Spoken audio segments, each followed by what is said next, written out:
mean, if you just want to open up when we do go live, just, whatever you want. Just...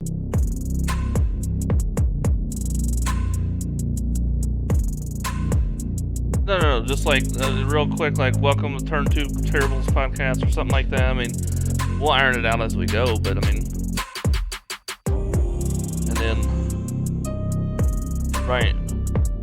then go right into, we're gonna go right into the A block. Is that the flow? Okay. Okay.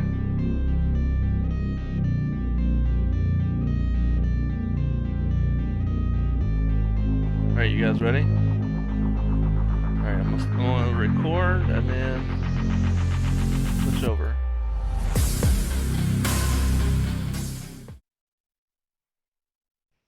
We're good to go. Cool.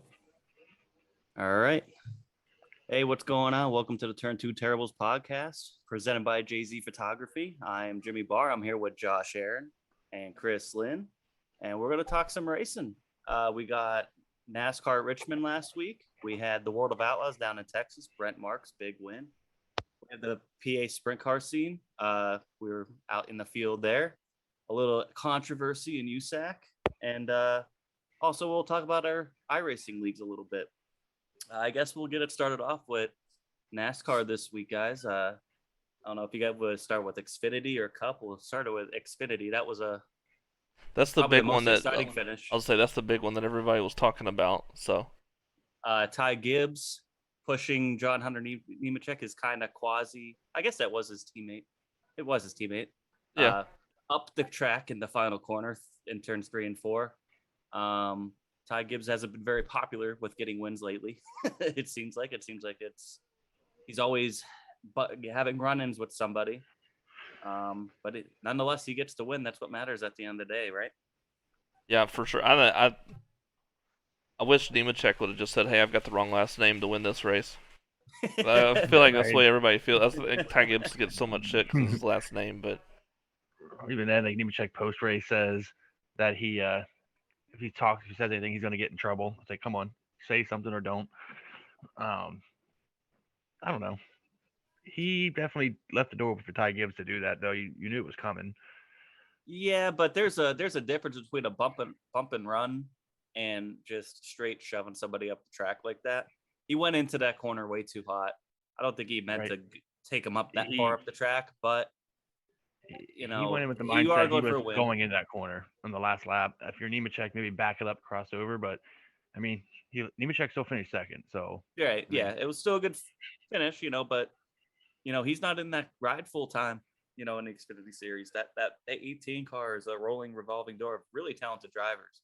I think week in and week out. With like 5 to go when Nemechek was passing him, it took him like 2.5, 3 laps to get around him, and I was like, why would he pass him? Just stay on his inside. And because if there's one person in Xfinity you don't want to be in front of on the last lap, it's probably Ty Gibbs. Yeah.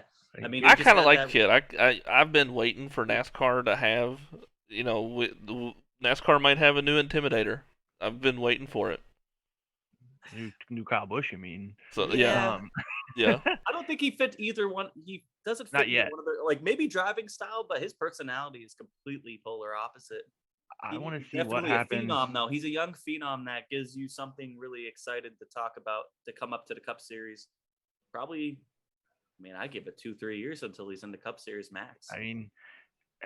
I'm waiting to see what happens the first time that he is on the other end of it, where someone hits him out of the way, because he hasn't had that really happen yet. So he kind of did. He got the Ryan Sieg had that retaliation on him a couple weeks ago. Yeah, but he handled that. What Classy ends up going out and whipping the back ass and winning the race.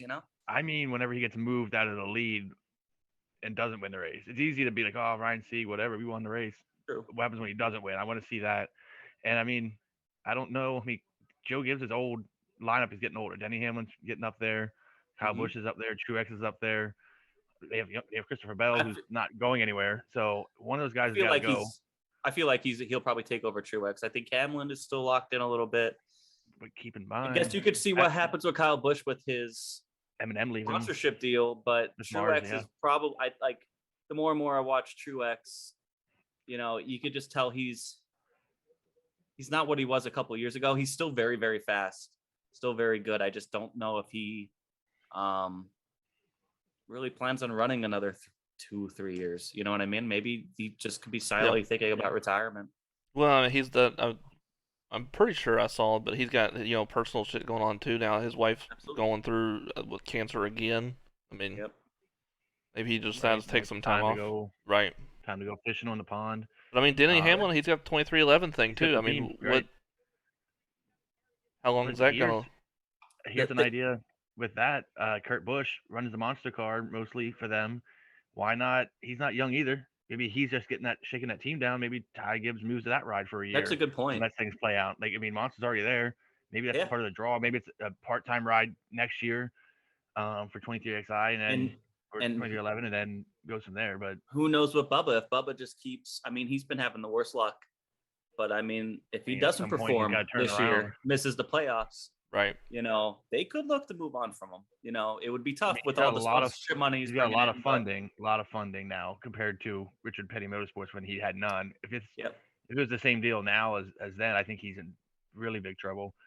And then that win helped him. And if he can just run consistently, a lot of it this year has not been his issue. Has been his fault.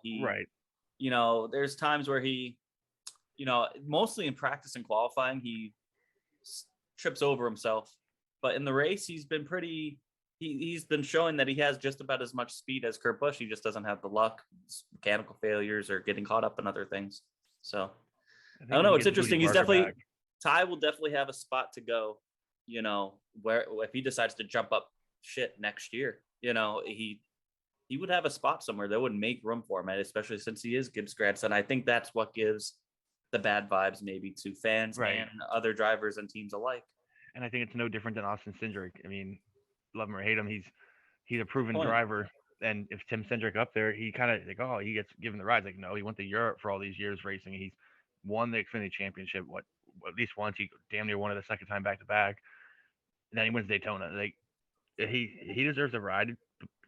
Maybe he got there easier than other guys, but I mean, he's raced a long time on some of the hardest tracks in the world. So I mean, for him, he went in and won his second race in there. He was winning. He won a bunch of races last year, and he couldn't even race. He wasn't even legal to be able. He wasn't old enough to race at some of the tracks. All the races. You know what I mean? It's just insane how he has. I get it. He has good equipment, but I mean, you can't teach some of this talent that he has. He just has it. It helps that he was brought up in it, but I think what you're seeing with Ty is something you're going to start seeing maybe with. You got Kevin Harvick's kid, Clint Boyer's kid, Kyle Larson's kid, Brexton Busch, Kyle Busch's kid. They're all starting real young, and they're all racing together, and they're like Brexton Busch already has sponsors and stuff. It's insane. The funniest thing to me, he's got people that they're hating on Ty Gibbs because he has money, backing, all this stuff. Cindric same way, but they love Chase Elliott. Do you think Chase Elliott came up from the? He didn't come from nothing. He didn't come from a team owner though. He didn't come up from a team owner. Driver that had all the connections. But Cindric and Ty Gibbs, they're coming up through. I mean, it helps, but they're all never in a. They're coming up in the bigger teams in the world. I mean, Penske's one of the biggest race teams in the world. Yeah. Outside of NASCAR, and he's coming up through Elliott that. Have a Hendrick development contract when he was still in K&N, so it's not much different. I get it. I'm just saying it's. Yeah. Yeah, I get it. Chase Elliott also. I always hate that argument for a long too. Time. It took him a long time. Like I remember when Kevin Harvick left RCR, and he was like, I'm just tired of all these rich kids coming up through here. But I mean, these kids are racing the best equipment, and they're racing the best people at their level in the world. They travel the country racing the best people at their level. So I mean, when they get Ty Gibbs' age, I mean, Ty Gibbs is no pushover. His entire life raced the best people in whatever division he's in. Mm-hmm. And I think the biggest thing to wait and see Ty Gibbs when he gets to the Cup Series, when he's now racing everyone else that's racing pretty close equipment. There's more guys in the Xfinity Series. You have Gibbs and JR Motorsports for the most part. Even like RCR is not what they used to be there. And when he gets up there, it has to race straight with Hendrick and Penske, and it's going to level out. I think he's still going to win. He's still going to be a factor, but it's not going to be just him steamrolling the field. You look at William Byron. Yep. took him a while. Chase Elliott took him a while. Mm-hmm. Well, I Eric mean, we Jones is might still finding his way. it might be different now. I mean, you look at this Cup season so far. Uh, Anybody can win. I don't think until they get this car figured out, I don't think you're going to see anything. But Multiple win people popping up because I mean, so many people are it's so fast. tight. Yep. Right, and that's something I read that was interesting this week. Speaking of that, though, how long is that the way? If you want to get Ty Gibbs experience, now's when to do it. When everyone's learning the car, he's on a Yep. somewhat equal footing. The longer you wait to get him up there, teams, even big money teams, are gonna learn the car. They can't really do much with the parts, but they're gonna learn what the car does and what it likes and what it doesn't like. And then a driver's gonna feel what it does and doesn't like. Like I mean, sooner rather than later, if you're Gibbs, he's winning. He's Well, proving they're he also belongs. there's fast tracking him, man. I mean, he wasn't even old enough last year to race anything over a mile and a half. He's basically skipping the Truck Series racing Xfinity full time. He's odds-on favorite to win it. So they're trying to get him in there early into this new car. They just You can tell. need a seat. They need a seat for the open. But they'll probably have a seat next year. There's a lot in the air for JGR. That's right. Between that and 2311 Racing. Like you're talking Kurt Busch, Kyle Busch, even if he doesn't bring in sponsorship, which I'm sure he will. But even Martin Truex, and I mean, I know Christopher Bell's locked up, but you never know. Yeah, So- he's not been running great either. We did bring up about Ty Gibbs not knowing how he's going to react. Fun fact, NSRL, he did come out, run, wrecked himself, and just rage quit. So yeah. maybe we know a little Right. Read that insider stuff. So Mhm. moving on here to the Cup Series, we had Denny Hamlin sneaking the win in his home state. I was personally happy to see him win. I know he's not the biggest, most popular Makes one of person. us. But it was cool.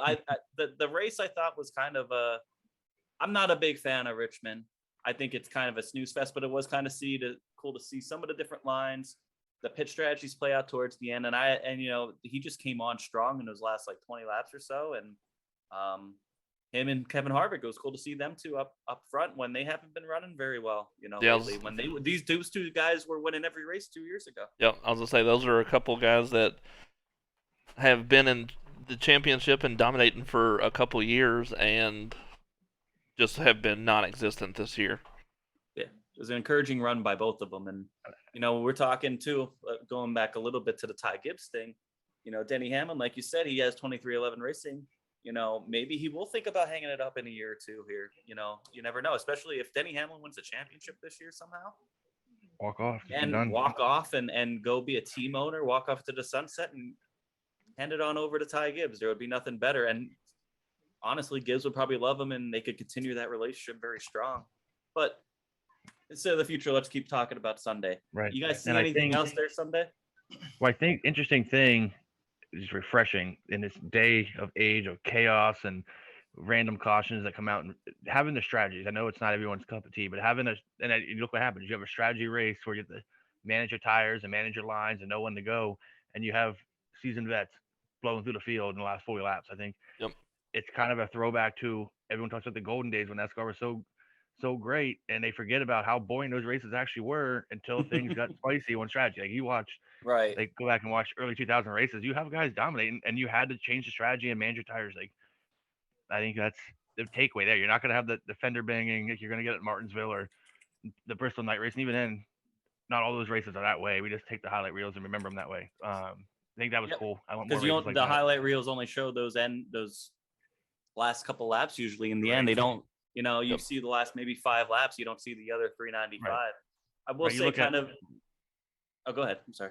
Like Richmond alone, like look at some of the best races we've ever seen. There was Kyle Busch dumping Jr. in the night race. You have Edwards and Kyle Busch banging fenders. Like how much that races do we remember otherwise? I don't think very much. Right. Yep. One of the most memorable moments from Richmond was probably Kyle Busch spinning a deal on their junior a couple years ago. Right, that's what I'm saying. And more than a couple years ago now. It was fucking like 15 of them, but it's 2008, so we're getting old here, bud. Like, speaking on that, I don't know if you guys follow Jeff Gluck on Twitter, but he does a poll on how good the race was every week. Yeah. And Richmond, and he gets a lot of votes on these. So it's a pretty good pulse of what the NASCAR community is thinking. And 63% only thought that the race was good. It was ranks 27 out of 37 short track races that he did a poll on, and it was 6 out of 12 Richmond races, and so definitely the lowest race of the season by far.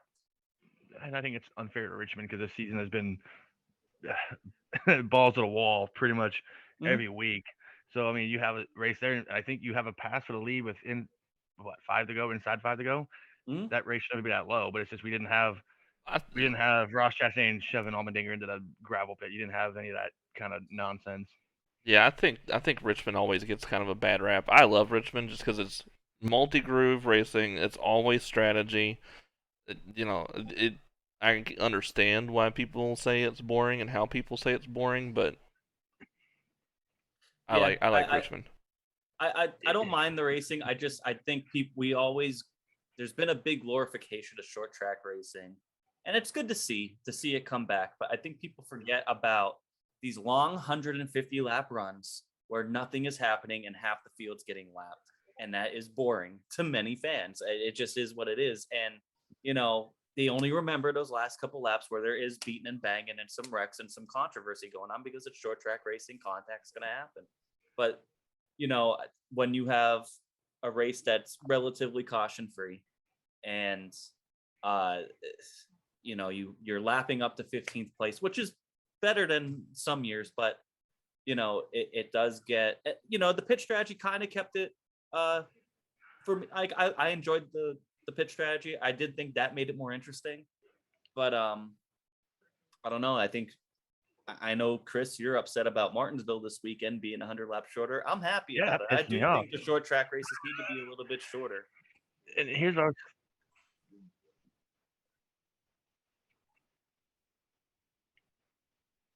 for sure.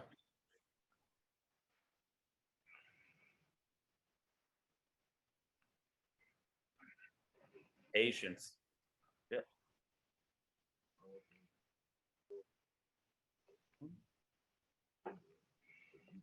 A place like Martinsville, you have to go. And sure, I say that. Also, I'm a little biased. I'm going to Martinsville. I've been there before. It's great from start to finish because there's nowhere to go. And I think Richmond has the bad luck where they fall in the schedule. You have the emotional high and energy from Daytona, and you go to like Atlanta, and that's like up until this year. I mean, this year's whatever, but then past year's one of the raciest old surfaces. Coda has all the energy from being a new track and a road course, and then you have Richmond, who's kind of there, and then you go into Martinsville, and then usually you go to the Spring Bristol race, which is now the dirt race, and it's kind of like it's the short track that's 3/4 mile, 3 grooves, so you don't the lap traffic you can do it, but you have so much space to go. Versus Martinsville, they all stay close together because you're on the bottom or you're getting freight train most of the time, and Bristol dirt now is a whole different dynamic. And that's why I think Martinsville works as a 500-mile race. You get shuffled back. It takes you 200 laps to get back to the front, even with a good car. Even in the old days, we talked about with Gordon, he get to the back and he was a dominant at Martinsville. It'd take him 200 laps to get to the lead again. So, I don't know. Any other thoughts on Richmond? William Byron led a lot of laps there. He just was on the wrong strategy, fell back a little bit. Martin Truex finished 4th. He had a nice run. But why? Why switch your strategy like that if you're Truex's team? You had the winning strategy and you did the opposite of the winning strategy that you did in stage 2.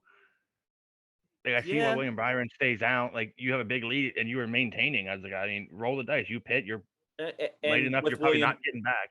William Byron already had a win. So right. If you're Truex though, you had a strategy already worked out. It was rolling into the same exact situation, and you just decided to not do that. It's like, what are you doing? Kyle Larson finished 5th. It was a good day for him. He was up and down all day. He just charged his way back up to the front.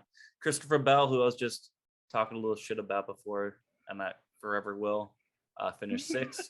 And Ryan Blaney finished 7th. And I thought this was a crazy stat because I did not realize how many top 10 he has. That was his 100th top 10 in the Cup Series. Mr. Consistency. That he's very consistent, and I also makes me feel like, man, I didn't even think Ryan Blaney ran 100 races, let alone. But it's just hard to put that in perspective. That's a big number, though. I mean, I was there for Blaney's first win at Pocono, and I did not. He wasn't really a top 10 guy until he won. He showed some speed, but Alex Bowman 8th, Kyle Busch 9th, who he probably would have won if it wasn't for a little 1-inch piece of tape on his grill. That was there for He definitely had a 3 winning hours. car. Yeah, for after 200 laps, which is kind of a crazy penalty, but sends a message, I guess. And Austin Dillon in 10th. Talking about Mr. Consistency, that guy's always around 10th position.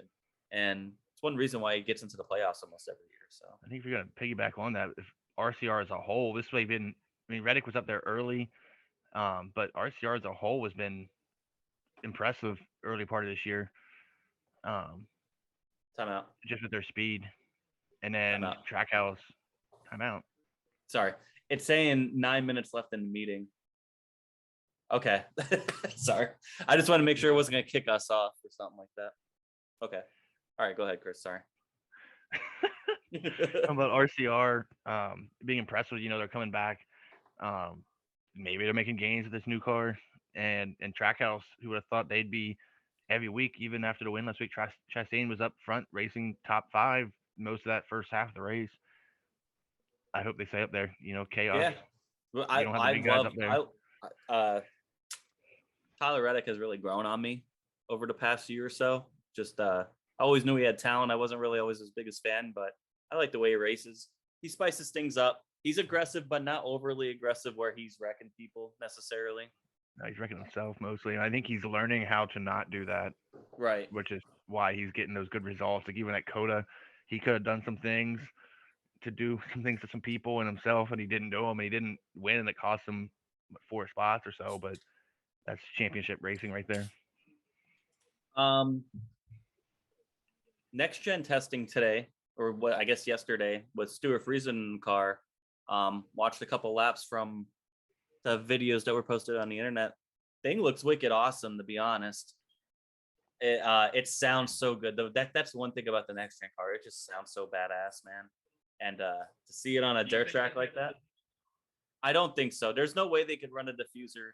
They got to lift those cars up a little bit for dirt. They said about having flats on the back, like almost like tractor trailers have something like that, but it keeps the mud down. Yeah, because that track was pretty sticky, and the last time they tried that, it was not a good time. And I even saw they took the windows out and ran some screen stuff, which is interesting. So yeah, they're gonna have to figure out mud stuff. I mean, they help do better racing if they get a wide enough not a tacky track, but like not a like dry track. Right. The where first half of Bristol last year.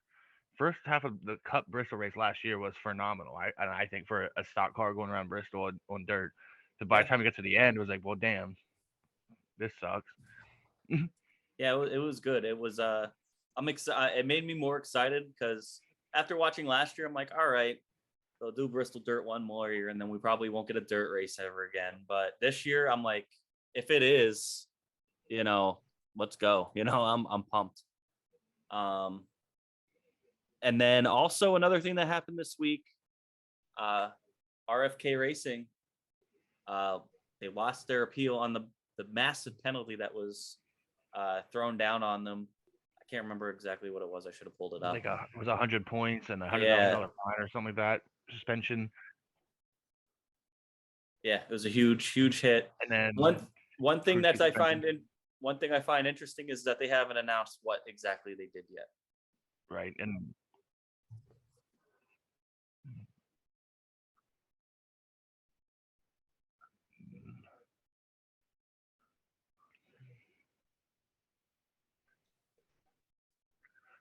right, and I think it paints anyone as a cheater, even though it's like I was listening to a different thing earlier in the week, and they were talking about this, and the teams don't even get what they have, and I think that's good for like Roush Fenway Kozlowski, because if they're doing something or they hit something up in those parts that they're all to mess with, and NASCAR releases it, now teams are now going to find that part of the car, figure out how they got caught, and then promptly not want to do that, right? So I don't know. I think they should be more transparent though. That way, if it's a simple violation, that every team doesn't think, oh look, they're cheating, they're putting also, so teams could avoid doing that in the future. Right, they're like, yep.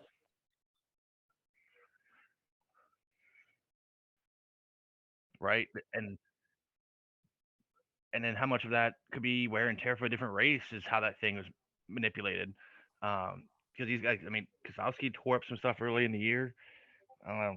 Maybe these parts go through a race. Who knows what happens to them? And they got to tear the cars down and rebuild another one rather quick to get it off and running. So I mean, I wish they'd kind of show. I mean, I'm guessing it's not that, or else they would have maybe listened to the appeal a little bit. But you never know. You really do. Then, just so other teams don't try to figure out a way around it. That's a Right, good which is point. the oldest book in NASCAR's history. Right. Is this guy did this and he got caught. Let me do this and do it this way so they don't get caught. Like Hey, if Ray you ain't Evernham, cheating, you ain't trying. right? You know? Just don't get caught. It's only cheating when you get caught, bud. Right. Yeah, exactly. All right, well, that was really it from NASCAR this past weekend, and let's move over to World of Outlaws a little bit. And me and Chris were jumping for joy on Saturday night. The World of Outlaws went down to Texas, where Brent Marks won $20,000. That's the biggest The payday. So far this Myerstown young Missile. season. The Myerstown Missile. Our local guy Our around here. posse guy getting off the porch. It was awesome to see, man. I mean, he was a rocket ship, and he was slicing and dicing lap traffic. Nobody was going to catch him. Right. It was good. It was good to see. It was great. It was just great. Yeah, he won by 3 seconds, but at one point in that race, he had a 6+ second lead and was just gone. I mean, he beat Donnie Schatz, the greatest outlaw probably of all time. I mean, we can die on the hill for Kenzer, but Schatz had tougher competition. Yeah. Then you look at the field down there. You have Mark Schatz, Brian Brown, James McFadden, Jacob Allen, Macedo, Brad Sweet. I mean, he's won the last 3 championships. He's 7th. Like, come on, that's a tough field. Sheldon Hodenshield in 12th. It was big guys. And after, I think what a lot of talk went to was after the race. For one, before I go into the negative stuff, was Brian Brown and Donnie Schatz. They tipped the cap to Brett Marks. Brian Brown called him the fastest non-outlaw in the country, which I think is 100% true. I mean, he has been whipping up competition in her PA, and it doesn't matter where he goes. There's this big stigma around PA posse guys. They won't get off the porch. They can't win outside of PA. Well, look at this guy. You know what I mean? He just went down and took your biggest paycheck of the season. Right. And last year he beat you at your biggest race the night before, but Eldora. Yeah, absolutely. So, and that's coming from Brian Brown, who is a non-outlaw guy. I mean, he's dominant at Knoxville, and he comes over to PA here, and he's not slow either. So no, he's not. He comes out. He won last year in Williams Grove. Yeah. We finally got his first Williams Grove win. Ever since he got Lasowski, his uncle, to come over the dude and be his crew chief, that team has picked up a lot. So they're going to be scary at Knoxville this year. And it's good to see him running well out with the Outlaws. He's very hit or miss when he's been going out with the Outlaws the past couple of years. Hopefully he finds some consistency, because he is outlaw fast. He is one of those guys that can go out and win outside of Knoxville. He can win anywhere in the country, really. And even Donnie Schatz, had a couple down years the last couple of years, down years by like Donnie Schatz standards. He's off to a decent start this year. Yeah, absolutely. It's much better than what he did last year. Don't let him in the hunt, because if he's in the hunt, he could just, game 7 you. The points are going to be so tight. It's going to come down to Charlotte again. I really, the thing is Brad Sweet. Give him the credit. I mean, he's just so consistent, and when he is hot, he stays hot, man. Like last year, he won 7 straight, I think, at one point or something like that. Right, he was insane.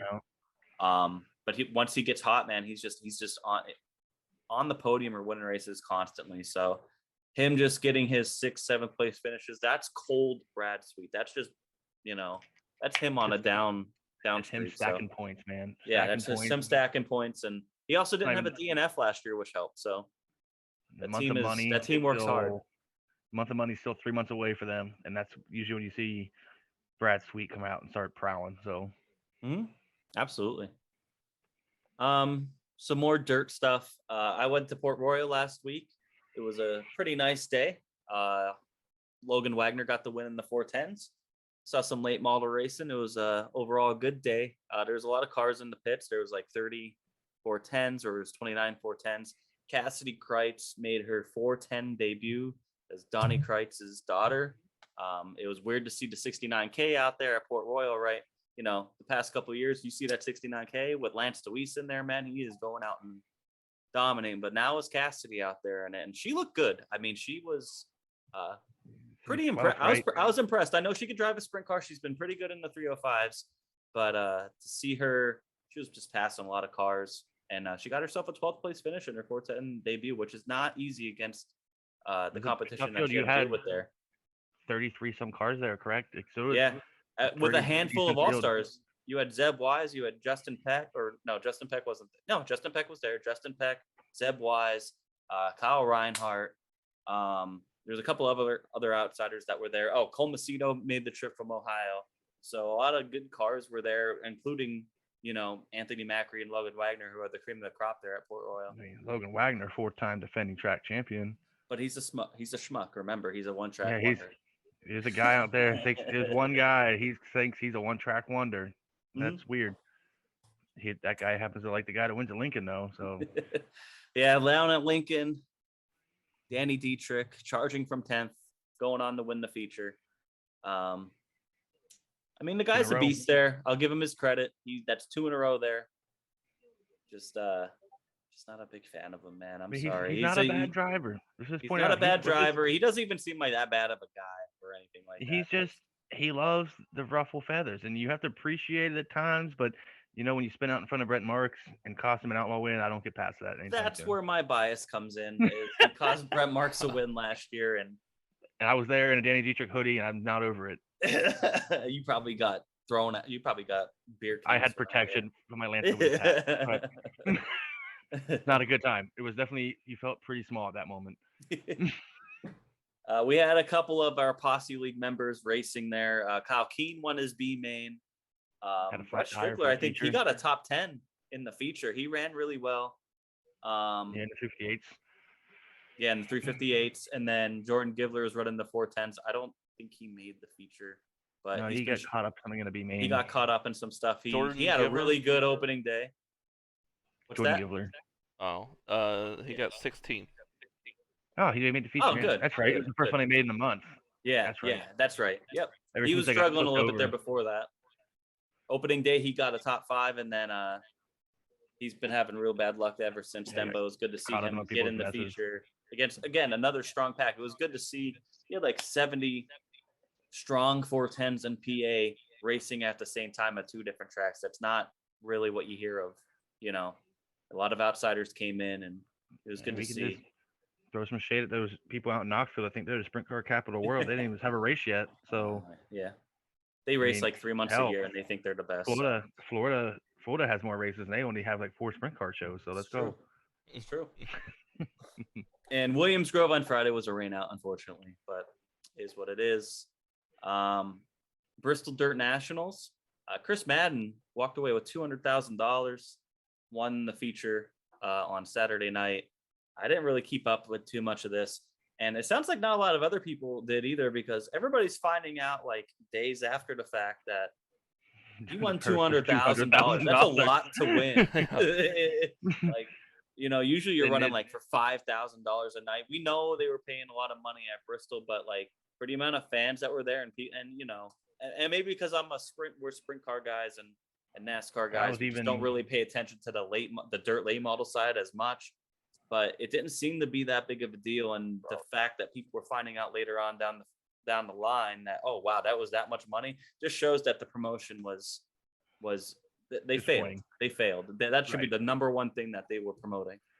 Especially when it's not a Lucas Oil or not a World of Outlaws show that's going to naturally draw people. Like, you had a standalone event for a series that you want to succeed at a place that's going to get you more interaction than most other late model races on that day, and you did nothing with it. Like, congratulations.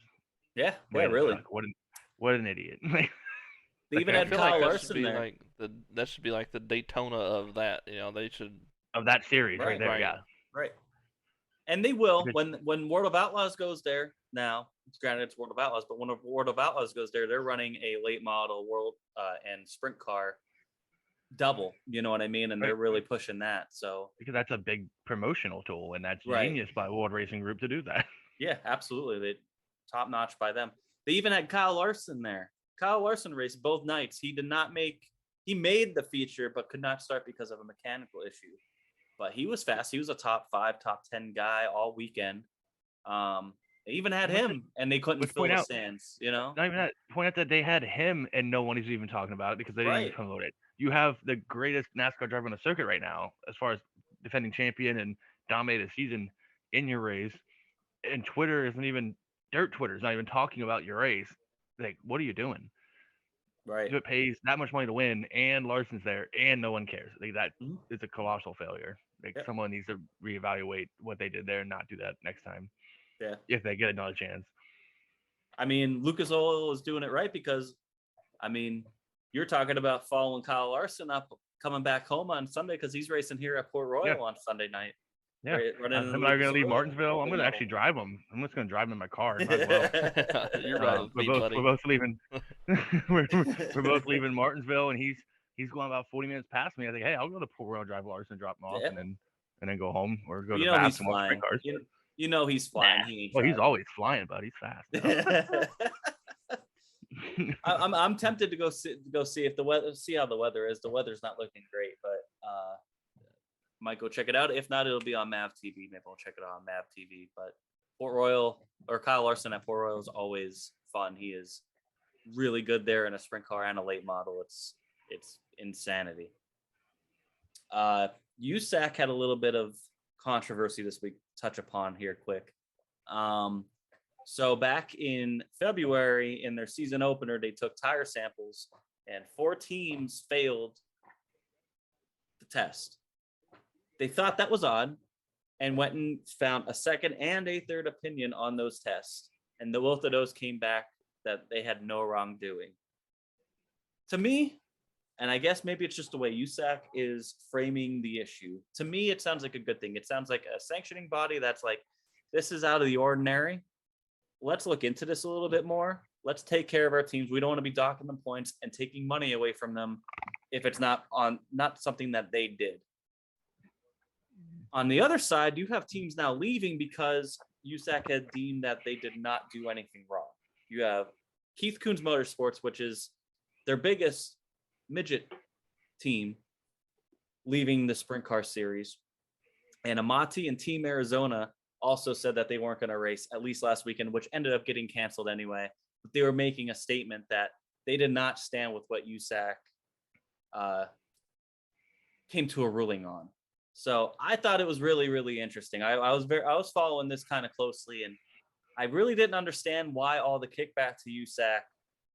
And I know USAC has a bad rap, especially with teams, and that's why you see World Racing Group coming out with this new series to try to compete with USAC. And USAC's running so long. I mean, they used to run in Indianapolis and all that. They have their own stock car division, right? Yeah, they're one of the oldest sanctioning bodies up there with NASCAR. So they already had teams kind of upset because of how much they get paid and all that. And then for me, from the outside looking in, and like I said, it could be USAC just framing it this way, but for them to be like doing something that's like in defense of their teams, trying to be loyal to the teams that run with them every week, I don't get why other teams have a problem because they didn't get penalized. I don't know. Right. I don't know if you guys have any thoughts on that. I mean, I don't. I'm out of the whole thing. It's not my neck to me. I kind of agree. I kind of agree with what you're saying. Like, it seemed like USAC was trying to do the right thing. I think there's more to the story. I think the teams know the garage talks. They know that side will probably never come out until there's a podcast when they're all out of racing and they want to talk about it. I don't know. It seems odd. I think it's gonna be intriguing to see how far it goes. But you don't see these problems with other national touring series. No, you don't. And USAC's been on the decline for a few years now, and which is upsetting because I think they put on a decent product. You know, they're not the best, but I enjoy their racing, and it's just kind of sad to see some of their biggest teams, especially Keith Kunz, coming out and they kind of something I thought of just now, like the Extreme Dirt Series, like the World Racing Group version. They kind of deleted all their penalties off of the issues that they had. They issued penalties after Ocala or East Bay or something. Yeah, and they got rid of all that quietly, and no one's been worried about them. They So, penalized I them don't know. good, and a lot of teams praised them for putting them out to the open to Right, the public. they're talking like Justin Grant, like we're talking some of the big names Yeah. in wingless stuff that they And- basically said, "You're done, like you're out of here for a And couple that was races and also give us money back." those races were run the same week down in Florida, 2 different tracks, but same week down in Same Florida. cars, same tire, Same right? cars.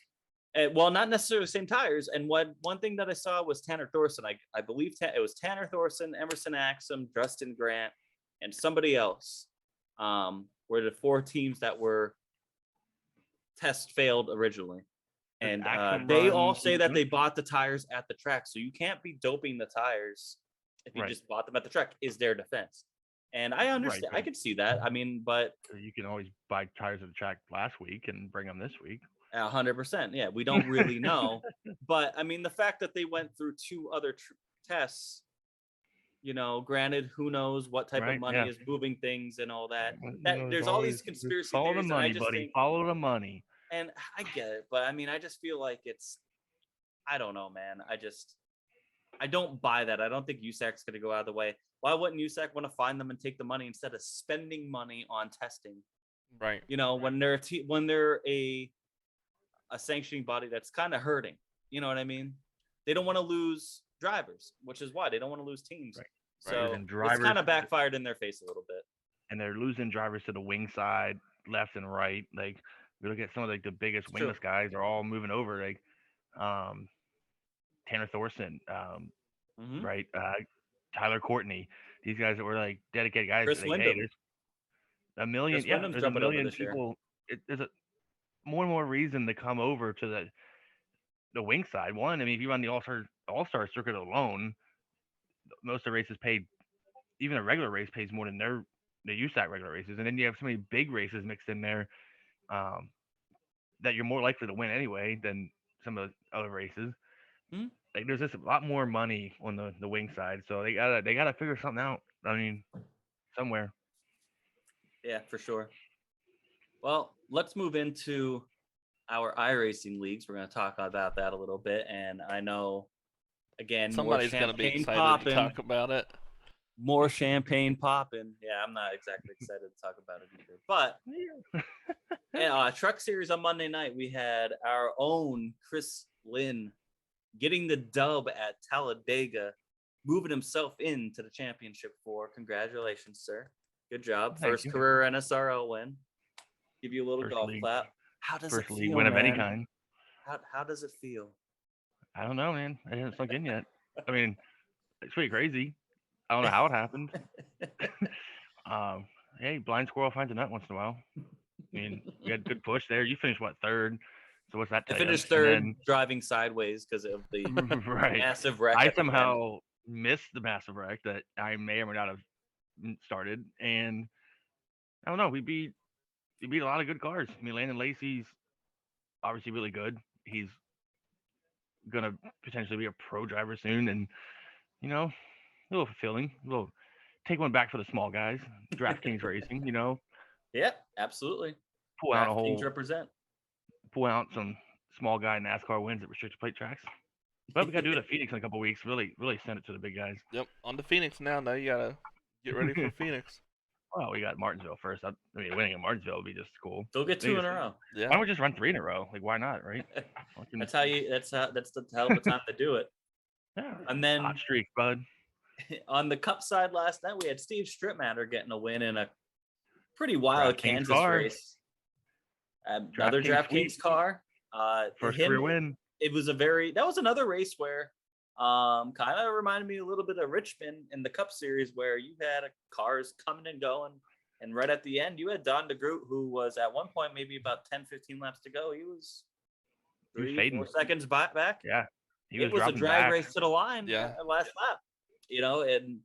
But Strip Matter was probably the fastest car all night, besides maybe Susie and Milliken, who Yeah. got tangled up in an unfortunate racing deal, racing for the lead. Yeah, Yep. Milliken, had a big run on Josh Susie, went inside and came up. I was clear, and we're talking 6 inches. Like he got hooked right in right in front of where the bumper connects, and kind of destroyed both their races, and kind of left it open for Stripmatter. He was walking away. The only other guy that really had a shot at it was Tyler Isley. So until the group woke up the sleeping giant.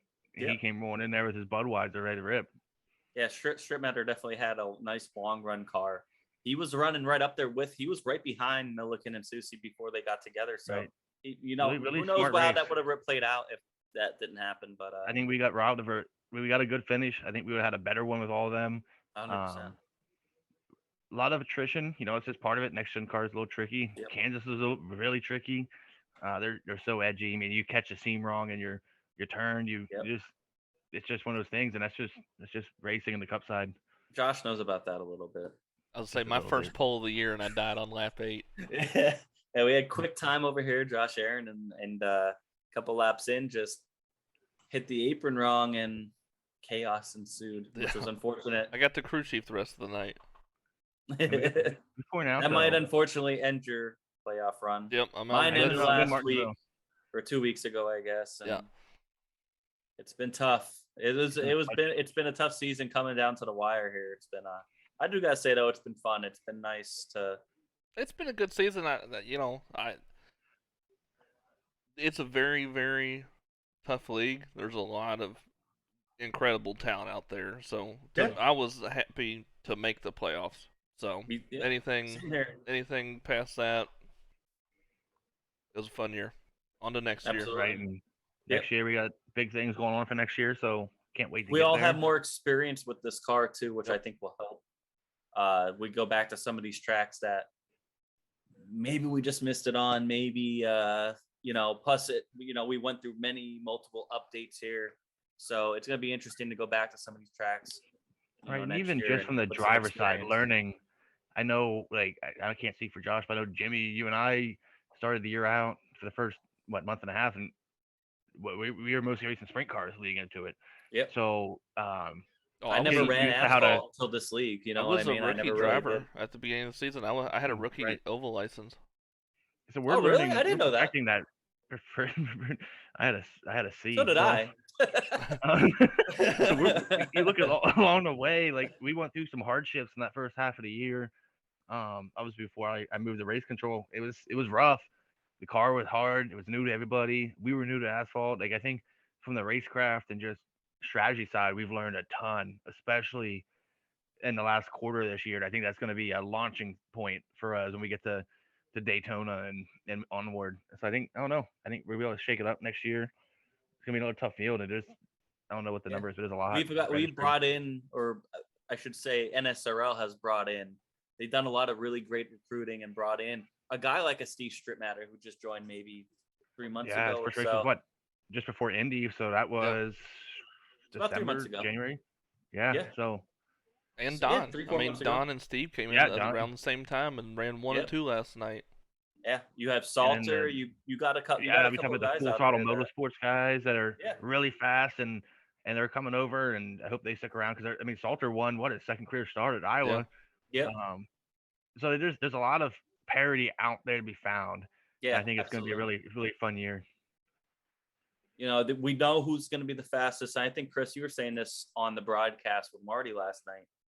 We know Right. who's the fastest guys. We know Landon Lacey. We know Landon Josh Lacey, Caleb McCarthy. Yeah, Josh is Caleb McCarthy. Obviously, Caleb they McCarthy won for sure. a 90, and Mark Scorsese. They won what? Dylan 90% Clark of as the well. races this year. Yeah. Right, he's won an oval and a road course, and even then, he's one of the fast guys. But even then, he's not even won a lot of races. You have Susie at 7, I think. Mhm. Lacey is at 7. We had Ashton Crowder, who's at 6, who's Yep. in the broadcast booth now. Like we've had some tough guys out there, and it's been a blessing in disguise. Mm-hmm. We were getting, obviously frustrated when you're getting beat by laps by some of these guys on like road courses, but like it made us better. We worked harder. Tremendously. It makes everybody better. Yep. 100%. Look at the field. I think obviously we're gonna make for the race, Josh. You had to pole by a half a tenth. Yeah, You were like a tenth out of being like 6. Like it's crazy. It's crazy tight from like the whole field down. Like the setups, everyone's cutting their ideas. They know what works. They know what they want, and it's only gonna keep getting better. I think, in my opinion. Yeah, for sure. Great week for DraftKings Racing and NSRL. Yep. Round of applause for them. They're definitely winners for the week. Let's move over to Posse a little bit. We had Trevor Royer winning our Lernerville season opener. I had a pretty good run there. I was I finished second in the points there last year. I'm not trying to toot my own horn. I suck in NSRL, so I got to talk about what I'm okay at.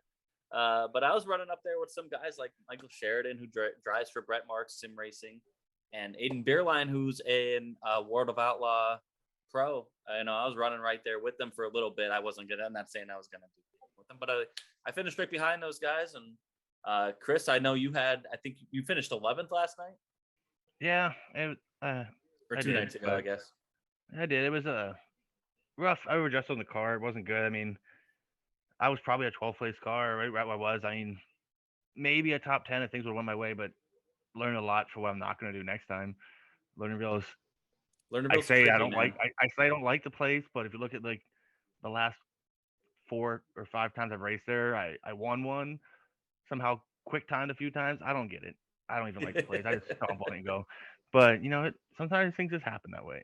Yeah, it was a fun race though. There was a couple cautions, and it was mostly just guys making mistakes, just getting the bed out of shape a little too much and whatnot. It was getting a little frustrating for me because every time I felt like I was starting to get a run on people, the caution would come out. But that's just how racing goes sometimes, you know what I mean? And Posse After Dark, we had Aiden Beerline, who was just talking about, World of Outlaw Pro driver, winning our super late model race at Fairbury last night. It was a fun race. It wasn't bad. Or not last night. It was Tuesday. I don't know what day of the week it is right now. But it was a fun race too, and not much to say there. Just super late models are kind of tough, and especially at Fairbury, it was Fairbury might be the worst track in the history of life, and late models are. I'm gonna hot take. They're both the worst cars in the history of life. And iRacing. We immediately did a quick little hosted session for street stocks after, just to try to get our confidence in iRacing back up, because street stocks are so much fun. But the only gain from that was my computer didn't die when my beer fell over and champagne sprayed my whole floor and my Xbox controller. And it was close because it fell and I heard it spraying. I wasn't sure where it was spraying, and that's why, like, Jimmy, I don't know if you saw me lurk around the bottom because I couldn't get into the pits at that stupid track. So I'm just trying not to burn the caution, trying to see what stuff's spraying, and I'm like, oh man, we got lucky it fell this way, not the other way. I've been retired. The question is that a leftover champagne from Monday night? It might be a fresh one. I've never stopped partying. You can ask Jimmy about it. We're in there he goes, do donuts. I'm like, okay. And then I was so worried about if I wrecked Kayla or not. He goes, where'd you go? I'm like, dude, I don't know what to do with my hands. I don't even know what to do right now. I don't understand what's going on. We just won the race. So it didn't even matter what happened Tuesday night. I was trying not look like an idiot, and it didn't matter. It's fine. Everything's great. So this would be where we would put the photo of the weekend, sponsored by Jeremy Zarfos Photography. Yep. Who is one of the best photographers that we know. My focus is messed up. I'm trying to get my camera to refocus, but it won't. I don't know. Jeremy Zarfos is one of 2 of the best photographers we know. Dawson Hess right there with him. For sure. Yeah, they're awesome. He's not a sponsor, so he's a cool dude. We like Dawson him. Dawson Hess, we got a couple blocks of the podcast if you want to sponsor us. Just saying, if you want to get a photo on here. Just saying, Dawson Hess, when you listen to this, just understand this is going to be your only shout out until you know. Yeah, Jeremy Zarfos, Dawson Hess. Jeremy Zarfos is still our hero no matter what. Jeremy Zarfos is the hero.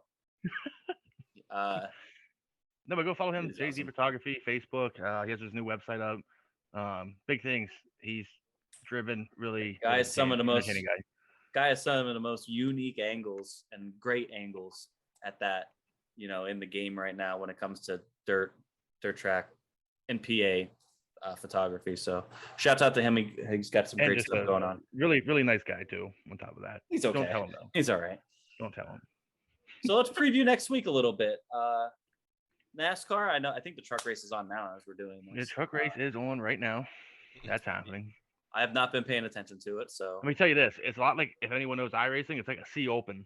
That thinking. So a lot of wrecks, a lot of bumping and banging. Every time I look over, they're under caution. So let that sink in. Martinsville, baby. Happening. You got Ty. You got Ty Gibbs. Ty Gibbs has the pole tomorrow, I believe. Yep. Third straight pole for Xfinity. You got Dale Jr. running Xfinity, but he's qualified 30th. So I don't know You how might that you happened. might see more people watching the Xfinity race than the Cup race, which is I'll say you're gonna So have funny Junior story. Nation. yeah. Funny story. I was talking to the ticket dude from Martinsville because obviously I'm going down for the Cup race, and he's like, "Are you going to the Xfinity race?" I'm like, "Well, I thought about it, but I don't really want to be on a time schedule to get down there Friday." And he goes, "Well, Junior's racing." I'm like, I heard that." And he goes, "You know how those people are." I'm like, "Oh, I know, I know.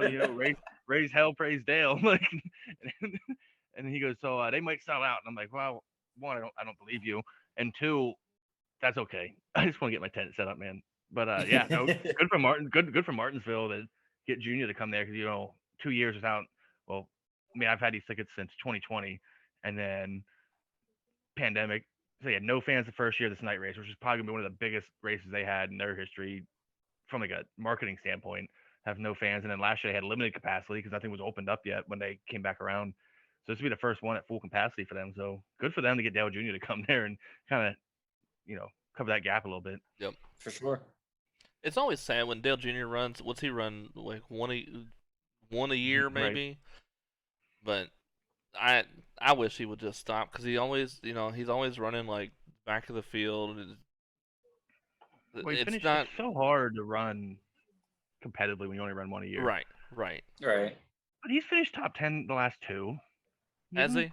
Give that man some respect. I was gonna say, and He's been practice ugly. speeds He's been today, ugly, but he was. I think he seventh was when I sixth looked. in practice speeds today. Yeah. That's why I'm confused why he's 30th. I don't know what he did. Well, because He got they didn't excited. qualify. They didn't qualify, so it's going off of owner's point. No, they did qualify. They did?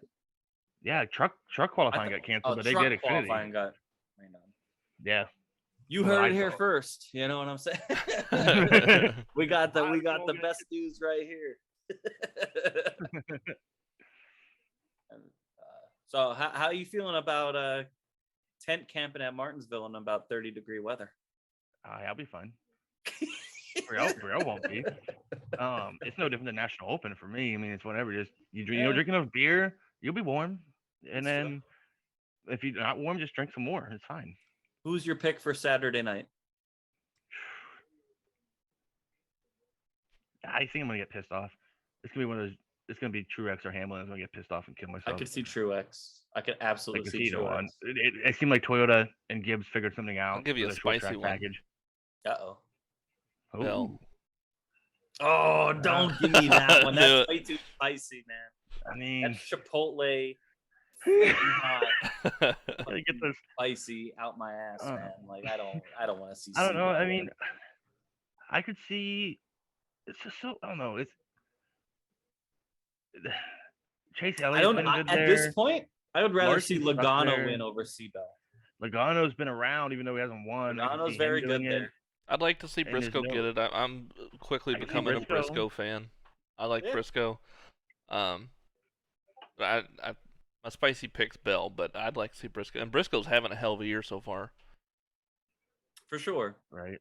I'm always going to pick Larson. But Larson historically struggles there. I mean, I said that last year, and he did all right. This is my pick right here, man. It's always going to go Larson. I mean, I got my Larson diecast today, so I'm not far off of you, but still, it only took a year. And then, I don't know. I think Kevin Harvick, Kyle Busch. I mean, there's some guys that need wins. I would love to say Keselowski because that'd be wild. Ooh, Keselowski's a spicy one. That is. Yeah, but that's a spicy one. Because if Keselowski's winning, not saying that he's not fast enough to win, but if he's winning at Martinsville, it's because he's shoving people out of the way. Right. You know what I mean? So how much he struggled. He was good at the Clash, but it was because he was moving people out of the way. Yeah, he was moving people out of the way. In the Clash, he was fine. But again, he was slow as hell at the start of that week. And they found something that made him a little bit better. I think at Richmond, they weren't terrible. And he was running, he finished 14th or something. And they were right around the top 10. So Buescher, though, he's been, I don't know, there's so many ways. But I kind of think. I would love to see Buescher win a race this year, man. He's been showing some good consistency, good speed. He did so much good with Roush when they had such bad equipment a couple of years ago. And now you can see there's an uptick there. There's a little bit of a better vibe out of that team. I think here's a spicy one. He needs to get a legitimate win because not trying to take anything away from his Pocono win, but come on, be honest. It fogged down. Yeah. And here's one that I'm telling you, it's gonna sound crazy, but I'm gonna stand by it. Bubba fucking Wallace. I can see that. He's very good at Because Martinsville. right, his first career truck win. I was at Martinsville that weekend, and he won that truck race. And he went back and did it again. He's good there. If they can get that setup right, I guess we'll know more when they get to practice tomorrow and qualifying. But Yeah, if they get everything to go right, I'm telling you, sneaky that's pick. the key. That's the key. I just cannot see Right, the that race team going struggles right with for that. him. He Right, doesn't they're have a good charging- enough car to be out front the entire time. So for him to have to But- come from mid-pack to win it, Well, I that's just the don't thing. see They that got- happening. They gotta get that figured out. But I'm saying if they do, and Bubba Wallace wins, you heard it here first.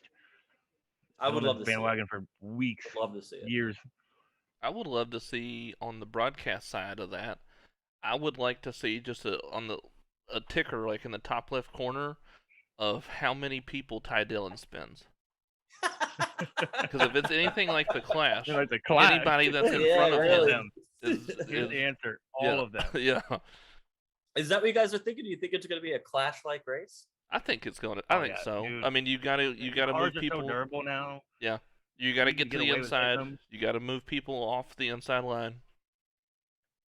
I think it's going to be very similar to what the Coliseum was. A little bit, obviously, a little bit faster, but They all got their good behavior out at Richmond. It's time for the party. I mean, Yeah, you have what? You have 8. You have what? 7? I mean, races, 7 different winners, 8 different winners. Seven, I think. You gotta start winning because like you still got. Yeah, you're not going to be able to. still got You a start getting to Daytona, 10 different you still winners. got a Talladega. Yep. You got still Yeah. got Daytona, Talladega. You still got Bristol Dirt. There's, in my opinion, 3 wild cards. Yeah. And you look at the guys that have won so far and who hasn't up until Denny Hamlin. And you got all the You still road have courses Busch, too. Elliott, You got the road Busch, courses coming up where you got guys like Kyle Larson and Chase Elliott Larson, right? and some of those other guys that are good at Logano. road courses that are probably going to win. Ryan, like there's guys. Has Blaney Ryan- won yet? No. Yeah. They Blaney hasn't won yet, has he? No, he has. right. So you have when? Where? mm-mm. Right, he hasn't won yet. Right. So you have Blaney, Logano, Kyle Busch, Kevin Harvick, Chase Elliott. That's 5 who haven't won yet. Who Truex and Bell. There's 7 guys right there who you'd expect to get a win. who Now you haven't go. yet. There you go. Now you're at 14 drivers. Right, and you still have Bristol Dirt, Daytona, and Talladega. So who's to say? Like, Eric Jones has been sneaky. Eric Daniel Jones has Suarez been. showed real speed. at the Suarez road is course. getting a win this year. Suarez is definitely Right. getting a win. Oval or otherwise. Tyler Reddick hasn't won yet, and he's got speed. Austin Dillon. I think you're going I'm to want to going win with- sooner rather than later, and you might want to win a second time. I'm going with Daniel Suarez this week. No, He's gonna win. No way in hell. Get the hell out of here. He's gonna win. I'm telling you. Kids, don't do drugs. That's how you end up with these guys, I think. Let's go, mi amigos. Hey, I like the Suarez pick. I like Suarez. I like Team Trackhouse. I think it's cool to I see a don't team like that dislike. come in there and just come in and be competitive and do it the right way. Yep. I think they did a really good job at going out and getting the drivers that they could get.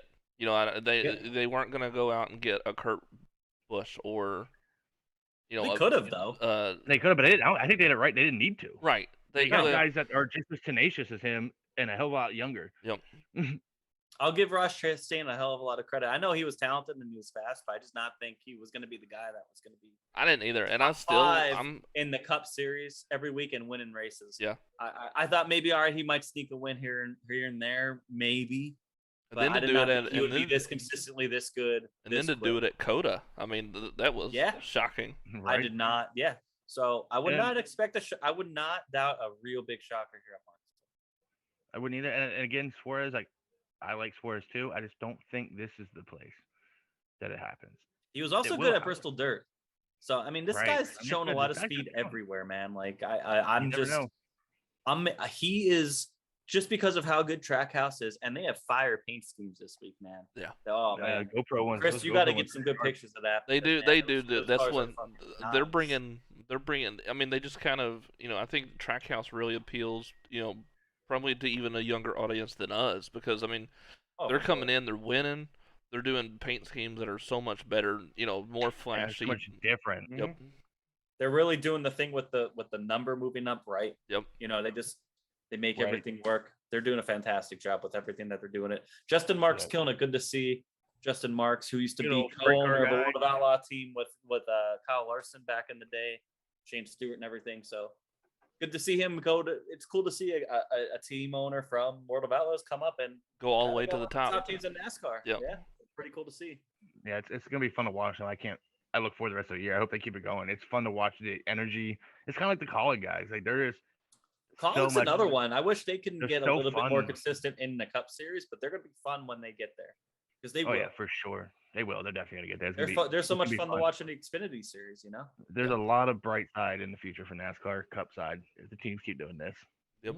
And then you do got a lot of young talent coming up, and you're going to see guys like Harvick and Hamlin and Truex start retiring here, maybe even Kyle Busch. 3 years from now, the landscape's going to look totally different, and I'm here for it, to be honest. I think this is the perfect change for the car and everything going on. It's just changing of the guard, and it needed to happen. Isn't it kind of funny? We talked about changing the guard, 7 years ago when you had Jeff Gordon retire, Tony Stewart retired, Dale Jr.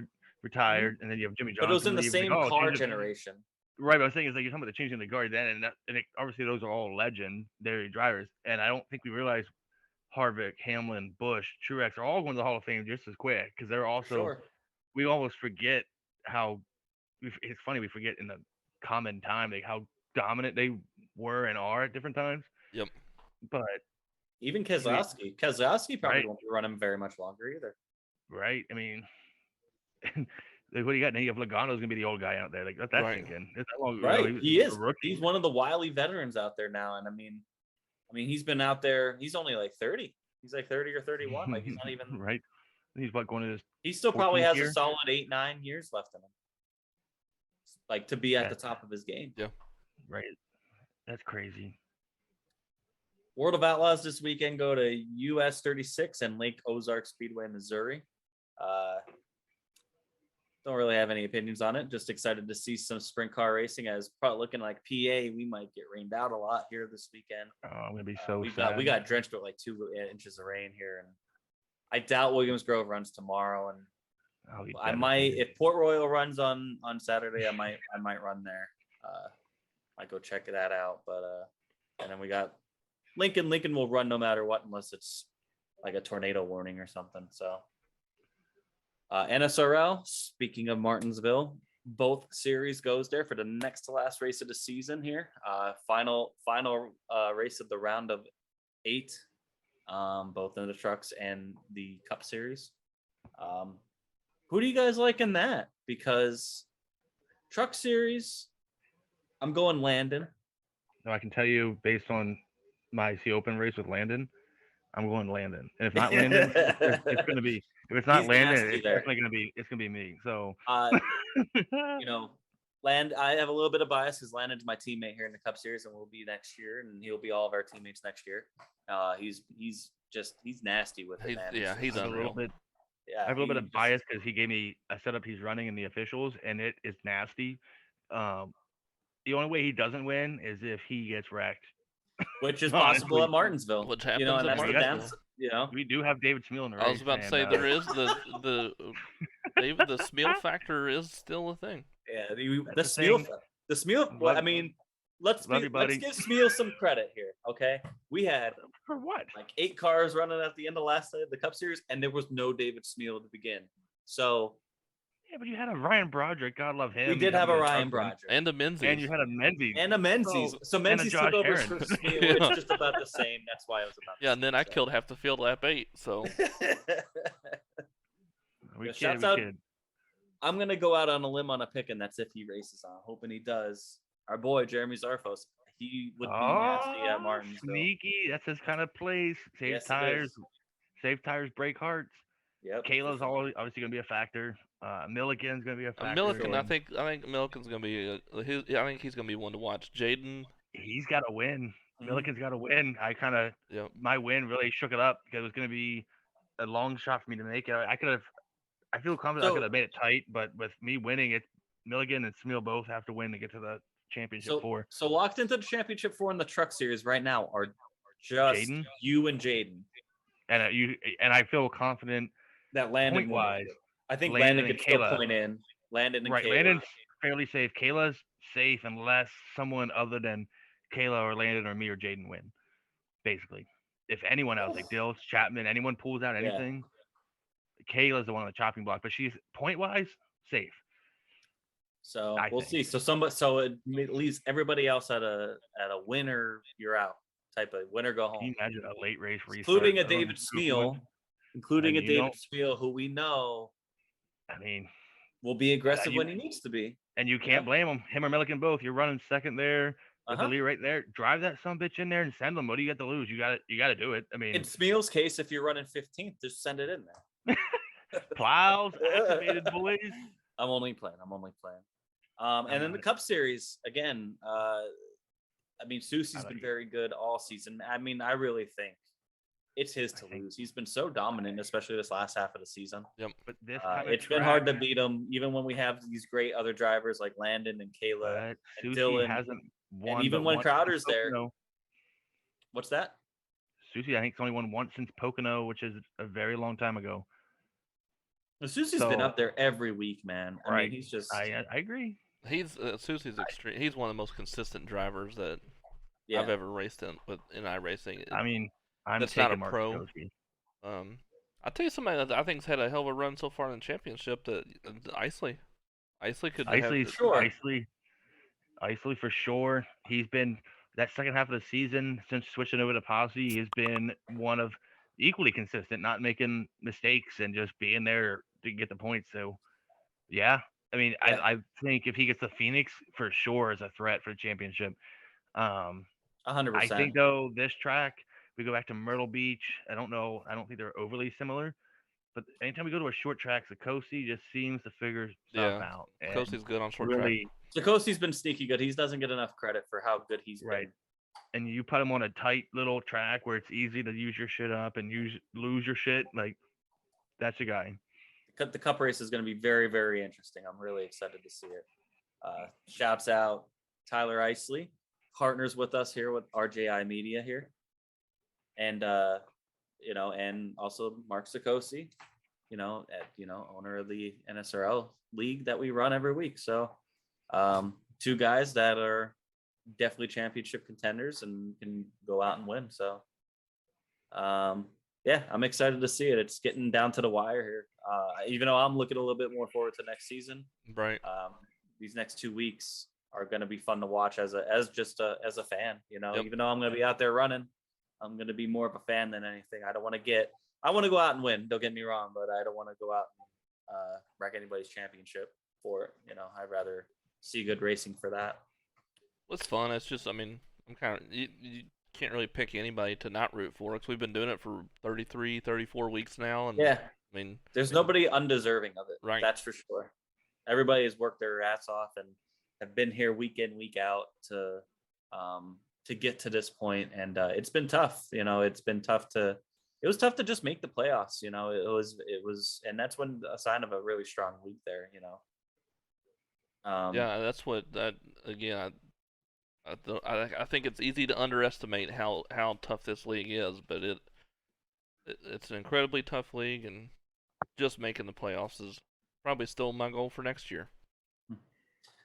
My goal for this year was, once I found that I was going to probably make the playoffs, I'm like, all right, I just want to make the round of 8. Missed it by 3 points, but I'm still not going to hang my head on it. Like, it's still just to be in the playoffs was a thing. I had some, there was times where I had top 5 runs and I did not expect it, and when I am running up there with Sakosi and Isley and Kayla and Landon and all of them and Susie and Dylan, when I can, rarely, it's very rare, but when I do have the speed to be able to run there up there with them, it's definitely something that gives me a lot of confidence in all of iRacing. You know what I mean? It just, it's good. And we also learn a lot from running around them. And they're also all very, all personal people that are willing to give you some pointers here and there when you need it. You know what I mean? And help us all get better. So it's good. Definitely, if anybody out there listening who's not part of the National Sim Racing League, check it out, nationalsimracing.com. We are recruiting. We got an active truck, Xfinity, and Cup Series starting up in a couple weeks. Looking for people for all 3 leagues, and telling you, it makes you a better racer. Our other league, Posse League, K Posse League, we're going back Williams Grove for a regular show, and 358 is supposed to start up. I'm not sure exactly the schedule on that. But Tuesday night, we'll have our 410 regular show. Immediately following that, a money race. NASCAR trucks at Bristol for Posse After Dark. Let's go. I'm pumped for that. Is this dirt on dirt? It is Bristol on Dirt. On dirt. Bristol Dirt Truck Series. It's $5 to win. It's one of the money races for the season. Not much, but it's a fun race. I'm pretty excited for it. I ran well there in the NSRL Bristol Dirt race, and I also won the Bristol last pad season. I won the Eldora truck race. So I'm excited for that personally because I feel like I could finally get myself a win here. But Jimmy Fireball Barr, the odds-on favorite. I wouldn't go that far. Hey, Smeal's that's good the there. hero of my heart right there.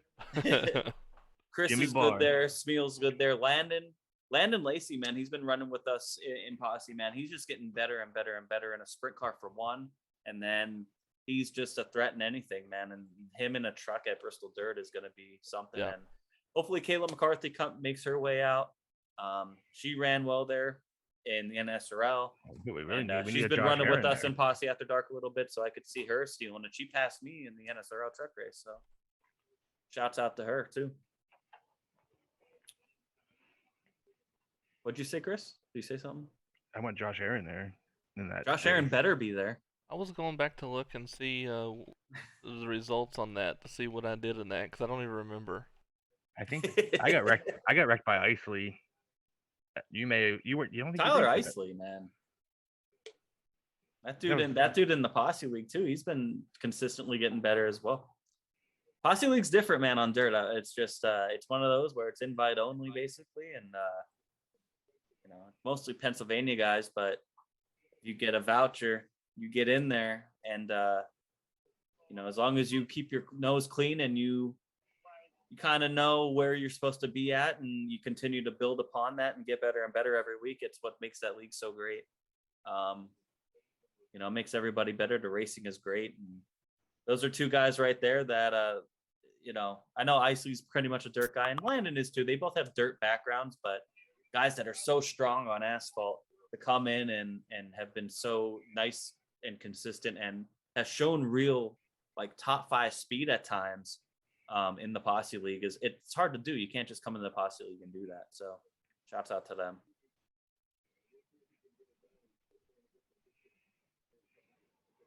Well, I think that does it this week. Yeah. You guys got anything else you want to talk about? Nope. I'm going to go try to make the DOB feature here once I get done with Lernerville. Going to Williams Grove. Well, that'll wrap it up. We'll see you guys next week. Good deal. I'll have to come up with an outro. Yeah, we'll have to figure something out.